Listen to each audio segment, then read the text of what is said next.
ہر مرض کا اتر گیا پانی، ہر مرض کا اتر گیا پانی، ہر مرض کا اتر گیا پانی، ہر مرض کا اتر گیا پانی،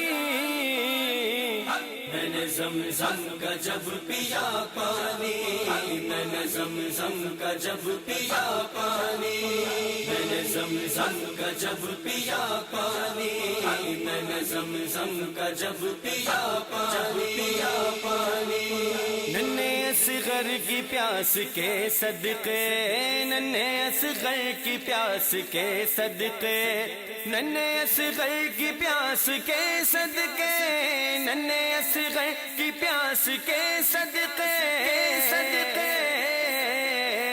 ساری دنیا کو مل گیا پانی، ساری دنیا کو مل گیا پانی، میں نے زمزم کا جب پیا پانی، میں نے زمزم کا جب پیا پانی، میں نے زمزم کا جب پیا پانی، میں نے زمزم کا جب پیا پانی۔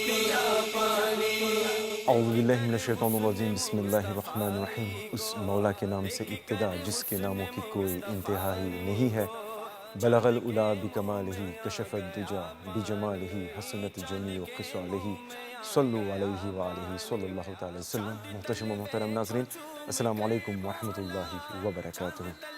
اگر مجھے روکا نہیں جاتا تو شاید حدیث رسول صلی اللہ تعالی وسلم کے مطابق دنیا کی تمام ضرورتوں کے لیے میں کافی ہوتا۔ مجھ میں اتنی غذائیت کہ مجھے صرف پی کر انسان باحیات رہ سکتا ہے۔ مجھے کھڑا ہو کر پینے کا حکم ہے۔ مجھے جس مقصد سے بھی پیا جائے وہ مقصد ضرور پورا ہوتا ہے۔ مکے کی بے آب و گیا وادی میں ایک نبی کے پیر کے زمین پر رگڑنے سے میں چشمہ بن کر پھوٹا، اور اس پر انسانی عقل آج بھی دنگ ہے۔ مجھے کئی ناموں سے پکارا جاتا ہے۔ میں ہوں زمزم، یعنی زمزم کا پانی۔ ناظرین، آج انجمن کا ہمارا موضوع ہے حقیقت زمزم، یعنی زمزم کی حقیقت، اور اس پر گفتگو، عالمانہ گفتگو کرنے کے لیے تشریف رکھتے ہیں ہر دل عزیز ممتاز شخصیت حضرت مفتی محمد منظر مصطفیٰ ناز اشرفی صدیقی، البیت المکرم مسجد کے خطیب و امام۔ آئیے ہم اپنے مہمان گرامی قدر سے ملاقات کرتے ہیں اور آج کے عنوان کے متعلق زیادہ معلومات حاصل کرنے کی کوشش کرتے ہیں۔ حضرت قبلہ، السلام علیکم ورحمۃ اللہ وبرکاتہ۔ وعلیکم السلام ورحمۃ اللہ تعالی وبرکاتہ۔ حقیقت زمزم، زمزم کی حقیقت، اس پر امید کرتے ہیں کہ جو باتیں بھی آپ بتائیں گے ان پر سب سے پہلے مجھے اور ہم سب کو عمل کرنے کی، اللہ تعالیٰ عمل کرنے کی توفیق رفیق عطا فرمائے۔ حضرت قبلہ، سب سے پہلا سوال یہ ہے کہ زمزم کا لغوی معنی یعنی کہ لٹرل میننگ کیا ہے، اور ہمارے ناظرین کو یہ بھی بتائیں کہ زمزم نام ہی کیوں رکھا گیا؟ لک الحمد یا اللہ والصلاة والسلام علیک یا حبیب اللہ، اما بعد۔ مولاي صلی وسلم دائما ابدا علی حبیبک کلہم۔ دیکھیں، زمزم کے حوالے سے مختلف علماء نے مختلف معنی کو بتلایا ہے۔ نمبر ایک پر جو معنی بتلایا ہے کہ زمزم کا مطلب ہوتا ہے کثرت، یعنی زیادہ ہونا، اور یہ اس لیے کہا گیا کہ پانی، یہ جو پانی ہے زمزم کا پانی، یہ بڑی کثرت کے ساتھ بڑے زیادہ نکلتا ہے اور زیادہ جاری و ساری رہتا ہے، اس لیے اس کا نام زمزم ہے۔ دوسرا معنی جو البحر العمیق اور فتح الباری کے حوالے سے ہمیں ملتا ہے کہ جس وقت یہ پانی جاری ہوا تھا تو جو آواز آ رہی تھی تو اس وقت وہ آواز زمزم آ رہی تھی، اس لیے اس کو زمزم کہا جاتا ہے۔ مگر جو تیسرا معنی ہے اور یہ زیادہ مشہور ہے اور اس کی وجہ تسمیہ بھی یہی اکثر لوگ بتلاتے ہیں، وہ یہ ہے کہ یہ زمزم کوئی اسم نہیں ہے، کوئی نام نہیں ہے، بلکہ یہ صرف حضرت سیدہ حاجرہ رضی اللہ تعالی عنہا کے زبان مبارک سے اس وقت جب وہ چشمہ جاری ہوا تھا تو آپ روکنے کے لیے مٹی کا سہارا لے کر جب آپ روک رہی تھی تو آپ کے زبان مبارک سے نکل گیا زمزم، اور اس کا مطلب ہوتا ہے رک رک، تو اس لیے اس کا نام زمزم پڑ گیا۔ اور اس کی تصدیق اس حدیث پاک سے بھی ہوتی ہے کہ میرے آقا صلی اللہ تعالی علیہ وسلم نے ارشاد فرمایا کہ اگر حضرت حاجرہ رضی اللہ تعالی عنہا اس پانی کو زمزم یعنی رک رک نہ کہتی تو یہ دنیا کے تمام تکالیف کے لیے، دنیا کے تمام کاموں کے لیے یہ پانی کافی ہوتا، اس لیے اس پانی کو زمزم کہا جاتا ہے۔ ماشاءاللہ ماشاءاللہ۔ حضرت قبلہ مختصراً زمزم کا واقعہ کا مختصر پس منظر ہمارے ناظرین کو پیش کریں۔ دیکھیں کہ حضرت ابراہیم علیہ السلام کی دو بیویاں تھیں، ایک کا نام حضرت سارہ رضی اللہ تعالی عنہا اور ایک کا نام حضرت حاجرہ رضی اللہ تعالی عنہا۔ حضرت سارہ رضی اللہ تعالی عنہا پہلی بیوی اور دوسری بیوی حضرت حاجرہ۔ حضرت سارہ رضی اللہ تعالی عنہا کے بطن مبارک سے کوئی اولاد اس وقت تک نہیں ہوئی تھی، اور حضرت حاجرہ رضی اللہ تعالی عنہا کے بطن مبارک سے حضرت اسماعیل علیہ السلام کی شکل میں ایک اولاد ہو گئی۔ اب اس اولاد مبارک کو دیکھ کر، اس نیک صالح اولاد کو دیکھ کر حضرت سارہ اپنی خالی گود کو دیکھ کر رشک کرنے لگی، تو وہ اپنے شوہر نامدار سے کہہ پڑی کہ ان کو کسی اور جگہ پہ چھوڑ کر آ جائیے۔ مگر یہ تو ایک الگ بات تھی، مگر راز کچھ اور تھا، راز کچھ اور، حکمت کچھ اور تھی۔ اللہ تبارک و تعالیٰ کو اس کے ذریعے سے اپنے ایک شہر، ایک عظیم شہر مکہ کو وجود بخشنا تھا اور خانہ کعبہ کی تعمیر کروانی تھی، اس لیے یہ سبب بن گئی، یہ بات ہی سبب بن گئی۔ چنانچہ اللہ رب العزت نے حضرت ابراہیم علیہ السلام کو حکم دیا کہ اپنی بیوی اور اپنے بچے کو اس جگہ پہ چھوڑاؤ جس کا نام آج مکہ مکرمہ ہے۔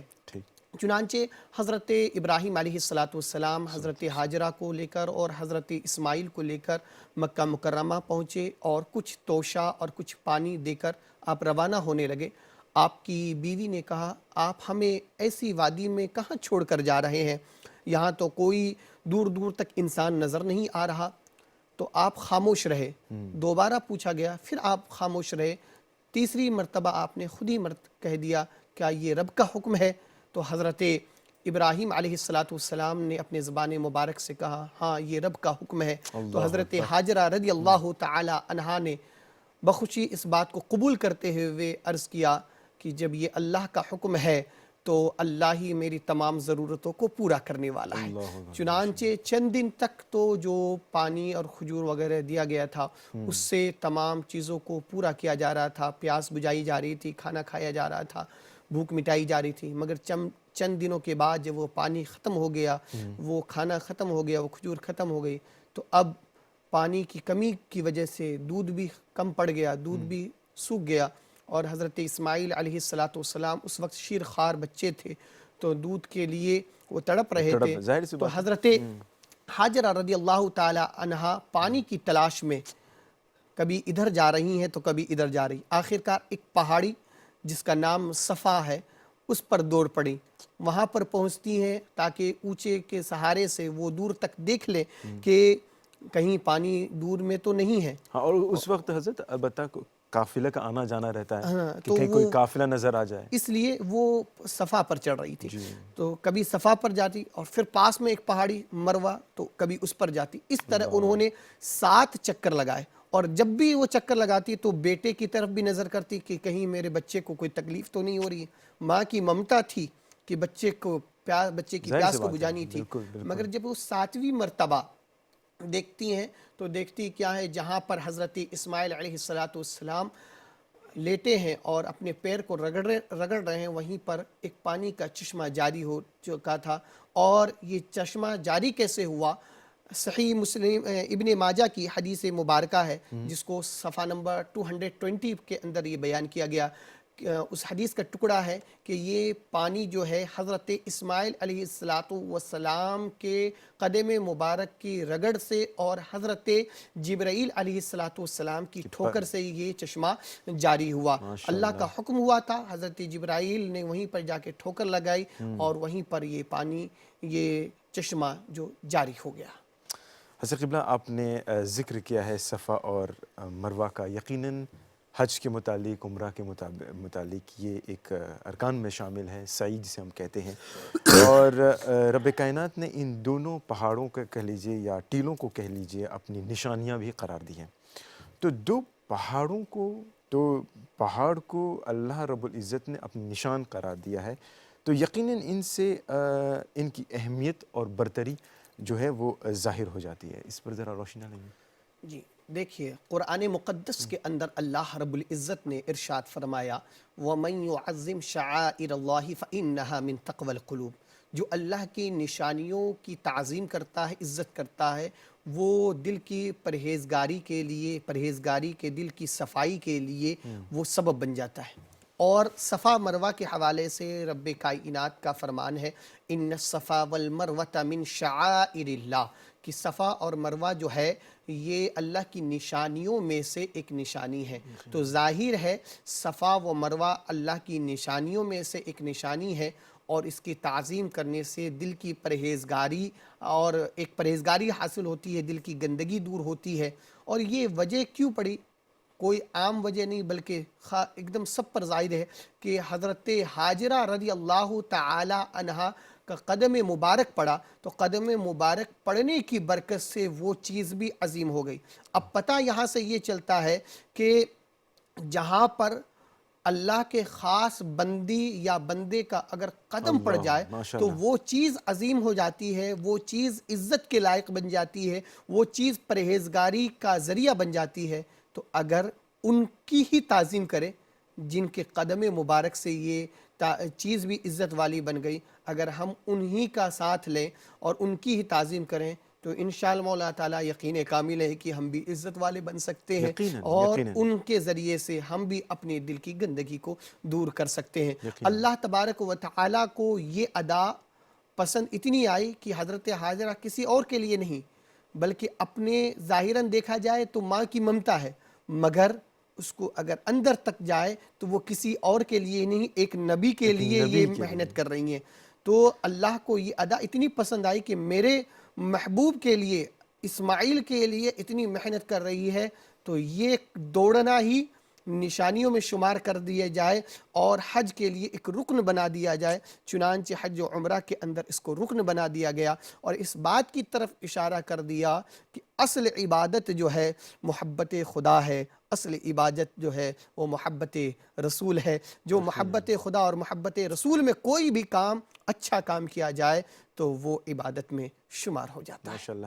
اور قبلہ یہ بھی یہاں سے ہم سبق حاصل کر سکتے ہیں کہ نسبت کی بات بھی ہو جاتی ہے کہ جب کسی چیز نبی کریم صلی اللہ علیہ وسلم یا پھر دیگر جو انبیاء کرام ہیں ان سے نسبت ہو جاتی ہے تو یقیناً وہ امر ہو جاتے ہیں ایک طرح بے سے۔ شک بے شک۔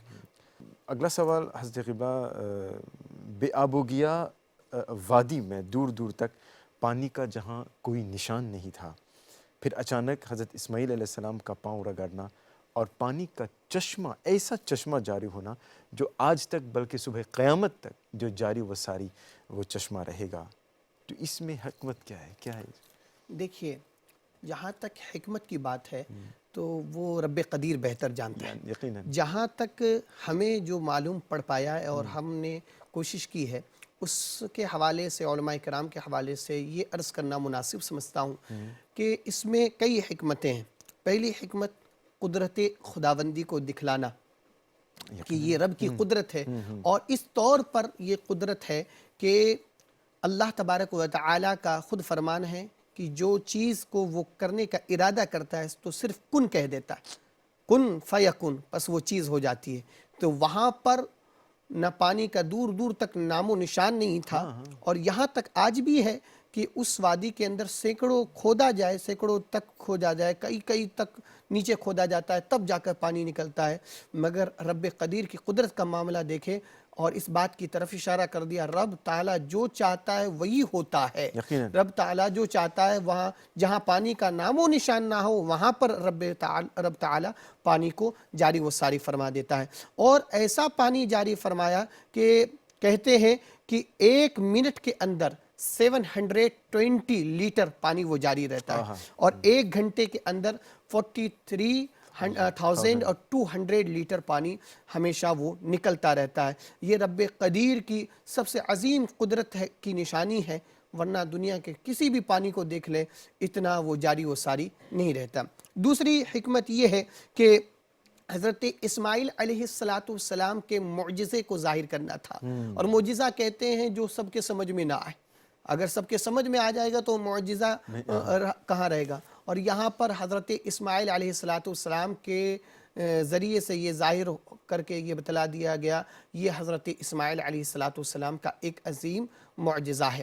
تیسری حکمت یہ ہے کہ قدم مبارک کی طرف اشارہ کیا کہ ایک نبی کا قدم مبارک اتنا برکت والا ہے کہ اگر ان کے قدم پڑ جائے تو وہ چیز برکت والی بن جاتی ہے اور کبھی ختم نہیں ہونے والی ہوتی ہے.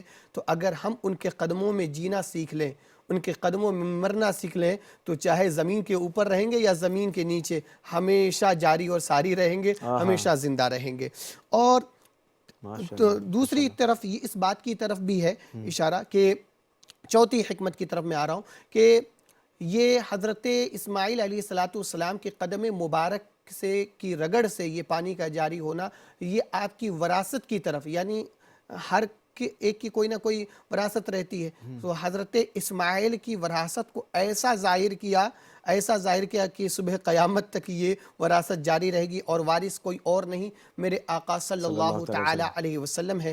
قرآن مقدس کے اندر آتا ہے وَجَعَلَهَا كَلِمَةً بَاقِيَةً فِي عَقِبَيْهِ لَعَلَّهُمْ يَرْجِعُونَ, اور ہم اسے نشانی بنا دیں گے دوسرے لوگوں کے لیے, تو یہ ہمارے لیے نشانی ہو جاتی ہے.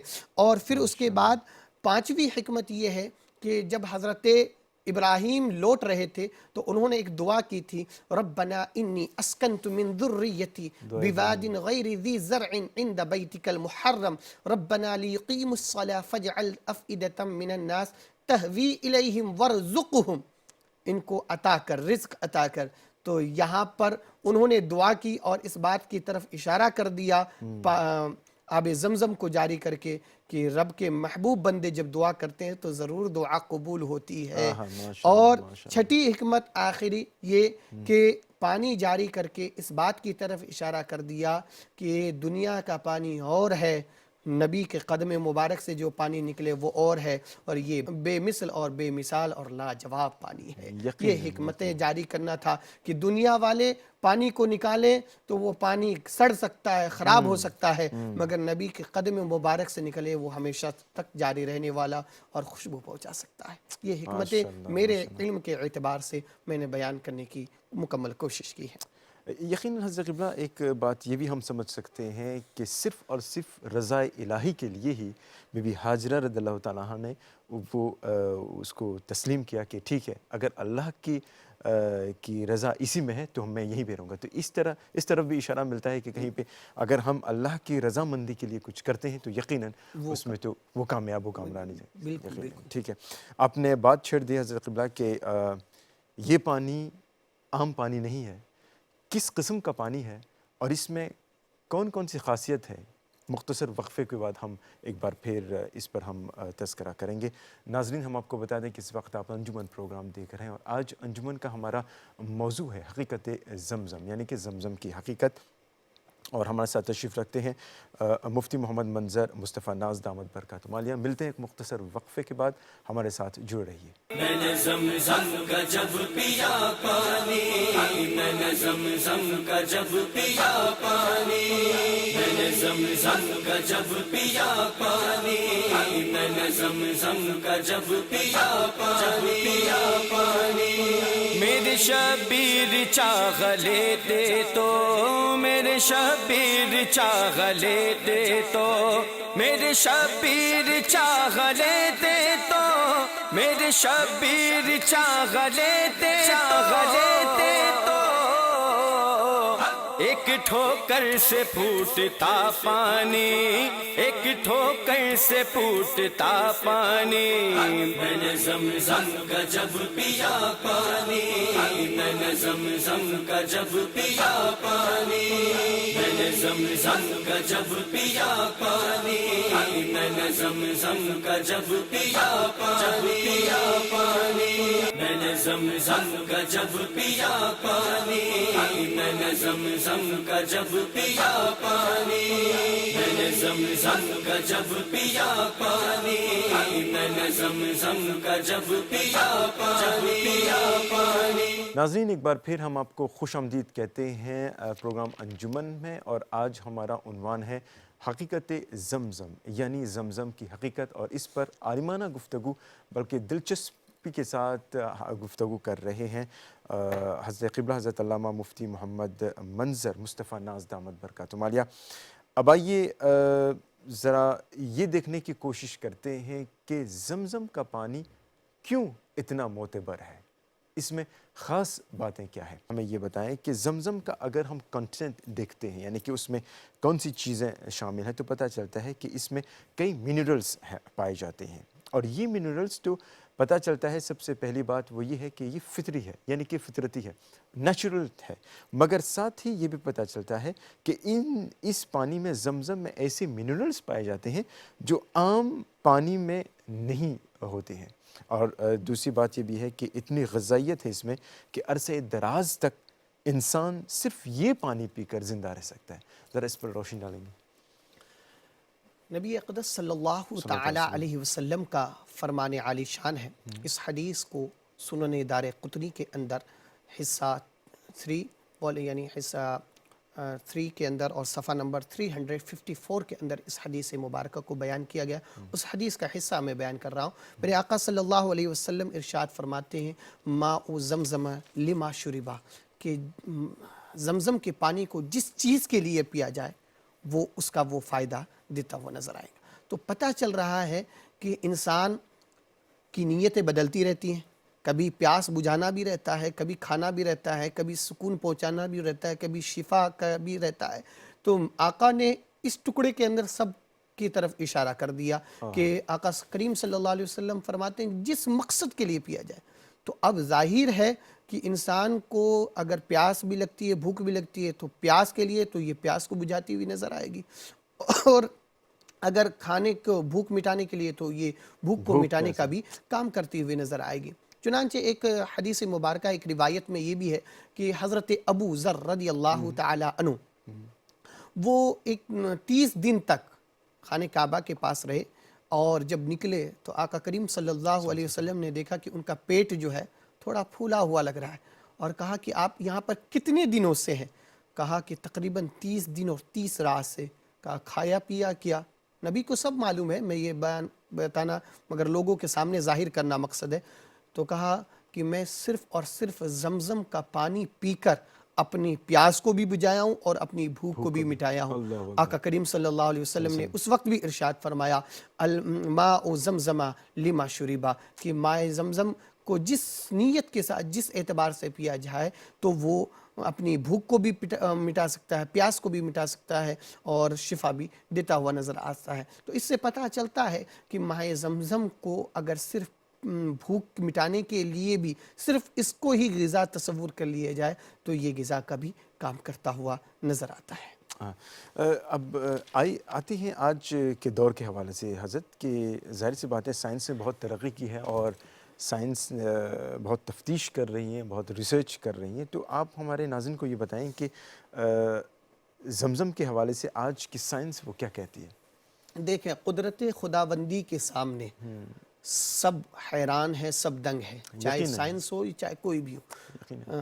انسان قدرت اسی کو کہا جاتا ہے کہ جس کے سامنے سب دنگ رہ جائے، اور سائنس نے صرف ترقی کی ہے اور کوشش کی ہے، مگر وہ بھی اب تک دنگ ہے۔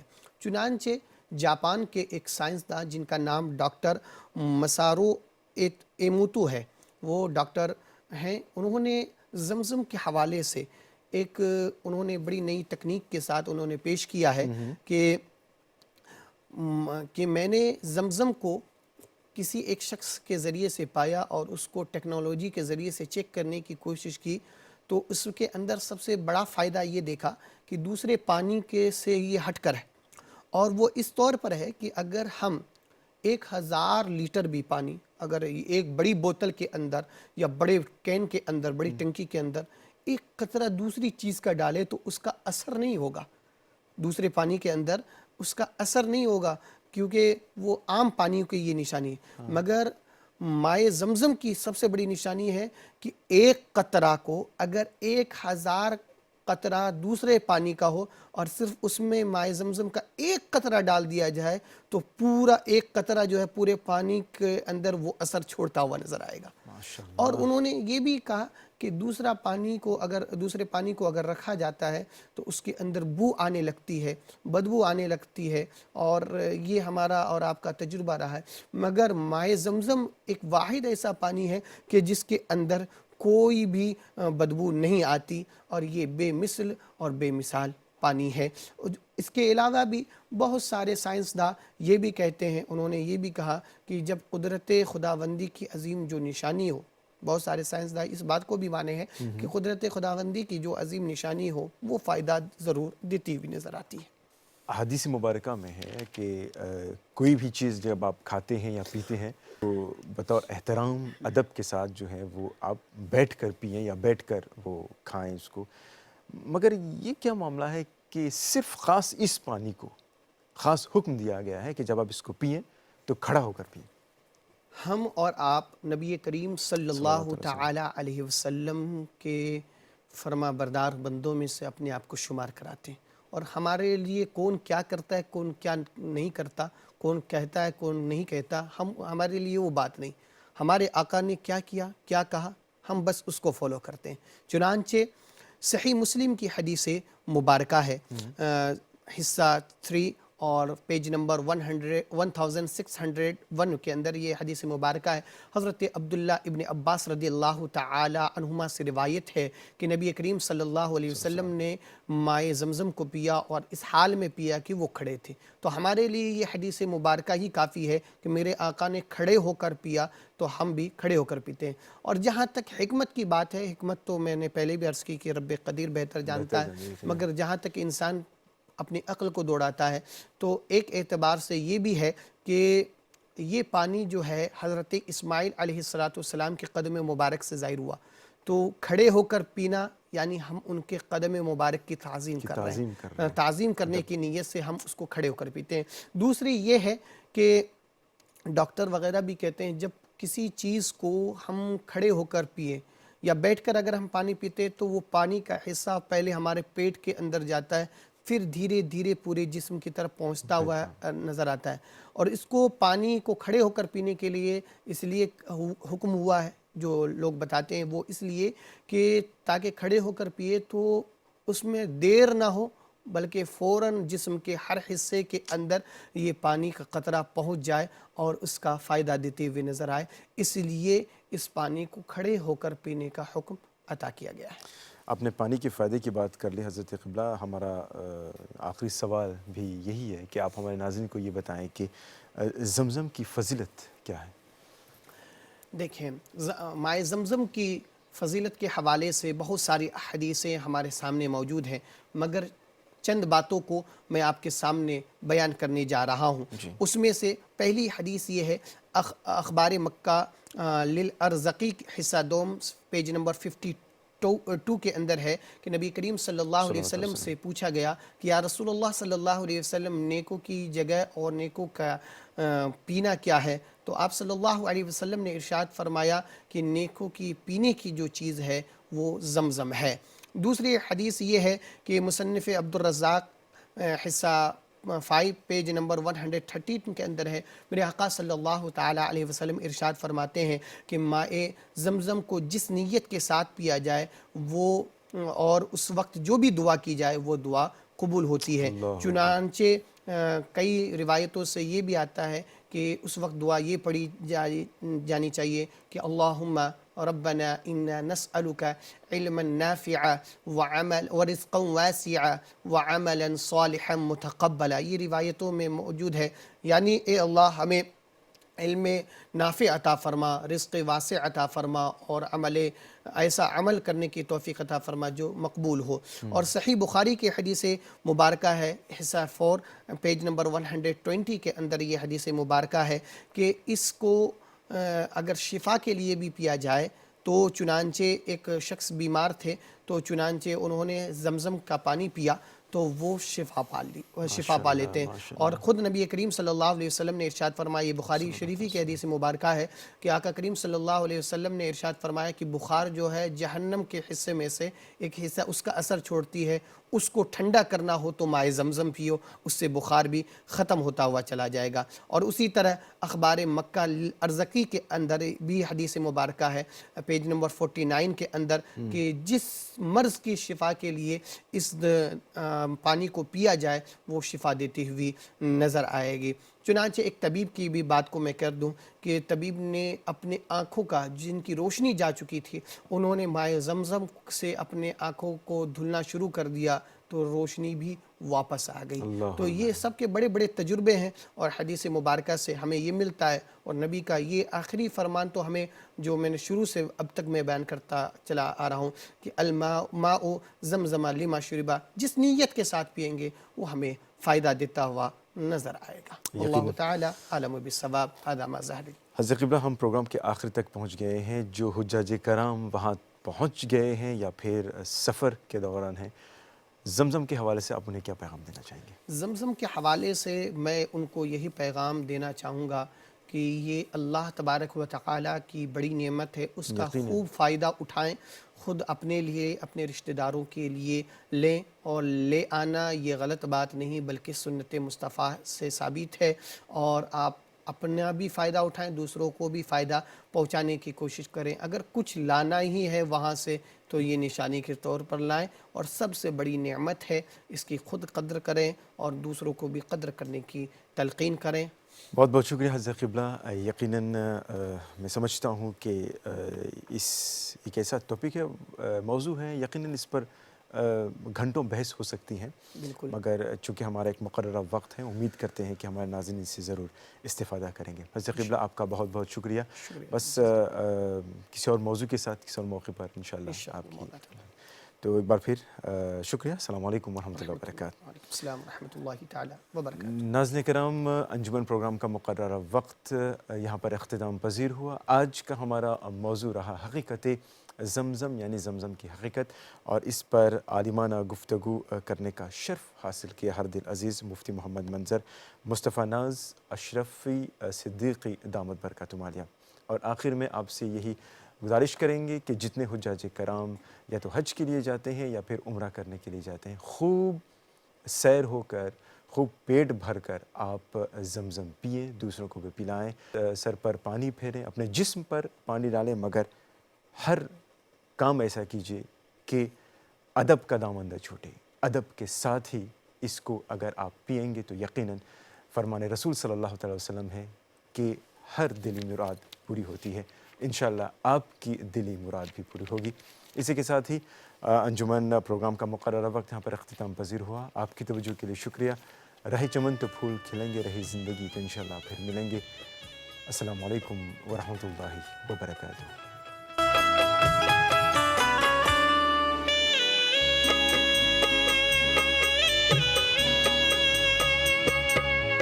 وہاں کی فقیری ہے رشک امیری، وہاں کی فقیری ہے رشک امیری، وہیں پر بسر ہو میری زندگانی، وہیں پر بسر ہو میری زندگانی.